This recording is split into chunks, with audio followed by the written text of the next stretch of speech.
Curse spirit manipulation is one of the coolest and most powerful techniques in Jujutsu Kaisen, but what would its reversal be? Let's talk about it. All right, first of all, shout out to Hextech for asking me about this today because this is a really fun subject to think about because reversals are just cool, right? It's fun to think about what the natural opposite effect of a technique would be. But for whatever reason, Gege Akutami didn't really explore this much in the series. And maybe that's because not every technique has a reversal. Maybe it's just a concept he got bored with or moved away from. Or maybe it just became too difficult to try and think of what the opposite effects of some of these things would be.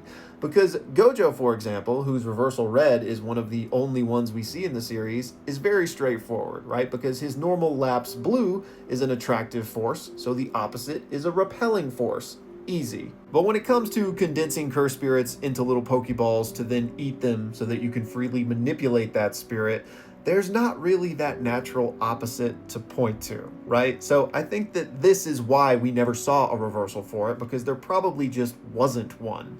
But we could come up with some cool ideas for maybe what it might be. It's just not going to be that easy one-to-one like it is with blue and red, right? So I would love to hear y'all's ideas down in the comments for what you think this could be and any other fun technique reversals you might have come up with. But for me, the first place my mind goes is that like it would just be a releasing of the spirit, right? Since the normal lapse of it basically catches the Pokemon, perhaps the reversal would be freeing it back out into the wild. Now, why would you want to do that?